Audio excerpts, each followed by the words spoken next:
జ్ఞాన సరస్వతి దేవస్థానాన్ని మంత్రి శ్రీధర్ బాబు సందర్శించారు. కుటుంబ సభ్యులతో కలిసి అమ్మవారి సన్నిధికి వచ్చిన మంత్రికి ఆలయ అర్చకులు, అధికారులు వేద మంత్రోచ్చరణల నడుమ పూర్ణకుంభంతో ఘన స్వాగతం పలికారు.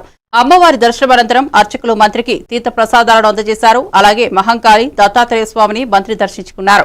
అనంతరం వసతి గృహంలో జిల్లా కలెక్టర్ అభిలాష అభినవ్ మంత్రికి నిర్మల్ పెయింటింగ్స్ చిత్రపటం బహూకరించారు. ఈ సందర్భంగా మంత్రి మాట్లాడుతూ ప్రభుత్వం అన్ని ఆలయాలను దశల వారీగా అభివృద్ధి చేస్తోందని, బాసర నూతన ఆలయ అభివృద్ధికి ప్రభుత్వం కట్టుబడి ఉందని తెలిపారు. ఈ కార్యక్రమంలో ఎస్పీ జానకి షర్మిల, అదనపు కలెక్టర్ కిషోర్ కుమార్, ఆర్డీఓ కోమల్ రెడ్డి, ఆలయ ప్రధాన అర్చకులు ప్రవీణ్ పాఠక్ తదితరులు ఈ కార్యక్రమంలో పాల్గొన్నారు.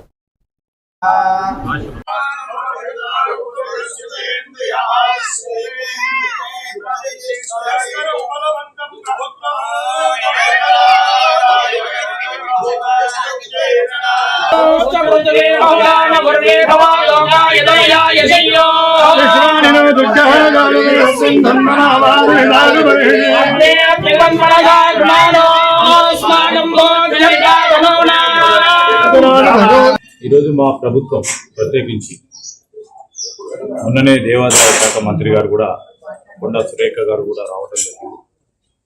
ఈ జ్ఞాన సరస్వతి దేవస్థానానికి సంబంధించి అభివృద్ధి ప్రధానంగా అనేక సంవత్సరాలుగా పెండింగ్లో ఉన్న మాస్టర్ ప్లాన్కి సంబంధించిన అంశం కానీ, రాబోయే కాలంలో దేవస్థానానికి సంబంధించిన ఇక్కడున్న ఆలయానికి సంబంధించిన పెద్దలు, బ్రాహ్మణోత్తములు, మంత్రి గారి ఆధ్వర్యంలో దానికి తోడు ఈరోజు ఇక్కడ ఒక ప్రధానంగా ఈ జ్ఞాన సరస్వతి ఆలయం ఉండటం, ఆ రోజు మా ప్రభుత్వంలో ఇక్కడ సరస్వతి చదువు ట్రిపుల్ ఐటీని ఇక్కడ స్థాపించడం, దాంతోపాటు ఇది ఒక ప్రధానమైన సరస్వతి నిలయంగా మొత్తం యావత్ రాష్ట్రం కూడా సరస్వతి నిలయంగా నిలపాలనే ఉద్దేశంతో ముందుకు తీసుకెళ్లే ప్రయత్నం చేస్తాం.